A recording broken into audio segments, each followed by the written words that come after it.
19 لوگوں کو ایک بار میں حضرت ایسے ہی تماشا بنا دیا ہے. مظلوم تھے وہ تو رو رہے تھے. ہر مقرر یہ کہہ رہا ہے کہ وہ تو بار بار کہ ابا پانی مل جائے, پانی آ جائے, ترس گئے. خدا کا خوف کرو, یہ دلیر لوگ تھے. ان کی باتیں آج بھی پڑھ کے دلیری پیدا ہوتی ہے, دلیری پیدا ہوتی ہے, دلیری.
ایک ہاتھ کٹا, دوسرے پہ مشکیزہ وہ بھی کٹا. دیکھ لو میں پس منظر پہ ہوں ابھی تک. میں بتا رہا ہوں کہ جہاد کس کے خلاف تھا؟ ظالم حکمران کے خلاف. ظالم کافر کے خلاف نہیں, مشرک کے خلاف نہیں. حضرت امام حسین رضی اللہ تعالیٰ عنہ نے ہر جگہ ایک ہی بات کی کہ یزید شرابی ہے تو بچے کٹوا دوں گا, شرابی کو ووٹ. یہ ایک نہیں, ہر کتاب میں یہی لکھا, ہر کتاب میں, اور ہر مسلک کی کتاب. یزید چونکہ مجرے دیکھتا ہے, رنڈیوں کا ناچ دیکھتا ہے, بچے کٹوا دوں گا, اس کے ہاتھ میں ہاتھ. امام حسین نے فرمایا چونکہ اللہ کی حدوں کو توڑتا ہے, حقوق اللہ پامال کرتا ہے, حدود اللہ, بچے کٹوا دوں گا لیکن اس کے ہاتھ میں ہاتھ. سارا دن خود مجرا دیکھنا اور 10 محرم کو 2 دیگیں پکا کے حسینی بن جانا. سارا سال خود گند مند کرنا, شرابیوں کے ساتھ رہنا, اور 10 محرم کو 2 آنسو بہا کے یاد رکھنا. میں ہمیشہ کہتا ہوں, پھر کہہ رہا ہوں, جس کے موبائل میں گندے گانے ہیں, گند دیکھتا ہے, شرابی کبابی کا سپورٹر ہے, ووٹر ہے, یا مجرے دیکھتا ہے, آتا جاتا ہے, وہ یاد رکھے قیامت میں امام حسین کا ہاتھ ہوگا, اس کا گریبان ہوگا. ہم سے نہ رقم ہوں گے قصیدے یزید کے, ہم لوگ تو حسین کے سیرت نگار. حضرت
ہمارا کسی بندے سے جائیداد کا رٹا نہیں، ہم تو چاہتے ہیں امت اکٹھی ہو جائے، لیکن جو بندہ نبی پاک کی ماں کو دوزخی کہے، حضور کے باپ کو جہنمی کہے، یزید کو امیر المومنین کہے، اس کے ساتھ اتفاق رائے کر لیا جائے، یہ مذہب ہماری سمجھ میں نہیں آتا، بالکل نہیں آتا، قطعاً نہیں ہماری سمجھ میں آتا۔ کیسے اتحاد کر لیا جائے؟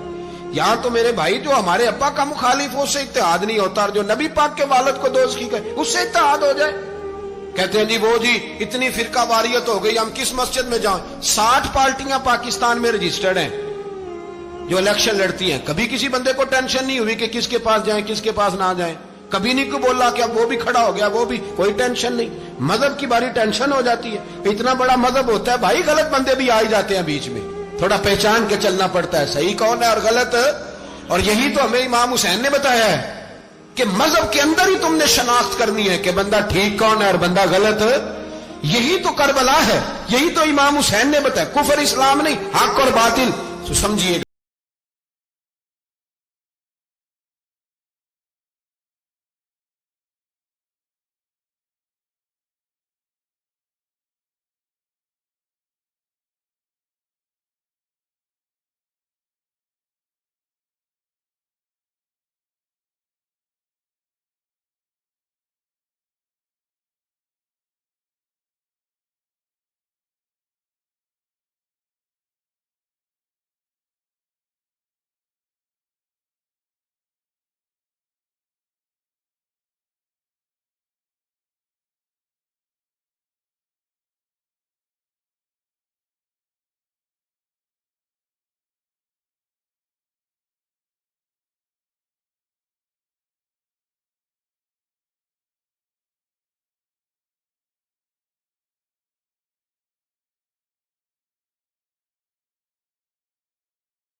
درس یہ ہے، درس یہ ہے، پیغام یہ ہے، پیغام یہ ہے، یاد رکھو موت تیزی سے آ رہی ہے، ہمارے ساتھ والے دائیں بائیں والے سب چلے گئے، اسی طرح نمبر لگے گا، ایک دن اعلان ہوگا۔ ضمیر کے قیدی بن کے زندگی نہ گزارو، بالکل نہ گزارو، یہ تھوڑی سی زندگی ہے دنیا سجن المومن۔ حق بات کرو، حق پہ ڈٹنا سیکھو، دین سمجھو، خبردار رسول پاک صلی اللہ علیہ وسلم کے دین میں ظالم، جابر، فاسق، فاجر کی کوئی گنجائش قطعاً نہیں ہے۔ اپنے آپ کو سمیٹو، اپنے آپ کو سنبھالو، دین میں اپنا کردار ادا کرنے کی کوشش کرو۔ دین طلب کرتا ہے ہم سے کہ ہم نے دین کو کیا دیا ہے۔ امام حسین نے سارا گھرانہ دین کے لیے دے دیا۔ ہمارا جو بچہ کسی کام کا نہیں رہتا اسے مدرسے داخل کراتے ہیں۔ ہم نے دین اتنا کمزور کر دیا ہے کہ عالم اگر شور نہ کریں، عالم اگر شور نہ کرے، زور نہ کرے، گھٹن والا ماحول ہو گیا، مذہب کی پوزیشن کمزور کر دی۔ اب جہاں تک اس بات کا تعلق ہے جی فرقے ہو گئے، تو میرے بھائی یہ کوئی اتنی خطرناک بات ہے، یہ کوئی اتنا مشکل معاملہ نہیں ہے، یہ تو امام حسین نے بتا دیا تھا کہ یزید کے طور پر ایک غلط فرقہ کھڑا ہو گیا ہے، لہذا اس کا مقابلہ کرنا ہے، اس میں کوئی بری بات ہے؟ لیکن ایک سبق ہے بزرگوں کا کہ اگر سچی بات بھی نہیں کرنی تو پھر اس منبر کا حق ادا نہیں ہوتا۔ جو سچ بولے وہ حسینی ہے، جو ظالم کے سامنے کھڑا ہو جائے وہ حسینی ہے، جو مصلحت کوش ہو، جو کہے ٹائم نہیں، گراؤنڈ ریالٹی نہیں، حالات نہیں، طبیعت نہیں، موقع نہیں، تو ابھی امام حسین کے پیغام کو نہیں سمجھا۔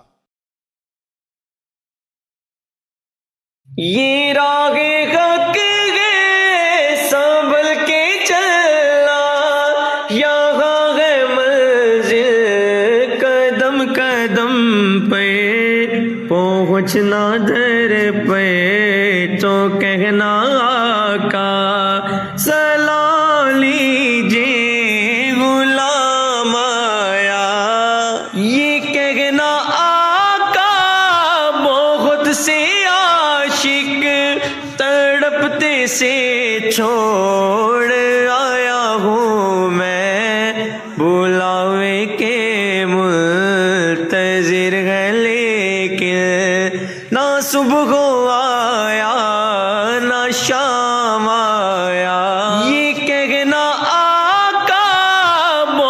سے عاشق تڑپتے سے چھوڑ آیا ہوں میں، بلاوے کے منتظر ہے لیکن نہ صبح آیا نہ شام آیا۔ یہ راہ حق ہے سنبھل کے چلنا، یہاں ہے منزل قدم قدم پہ پہنچنا در پہ تو کہنا آقا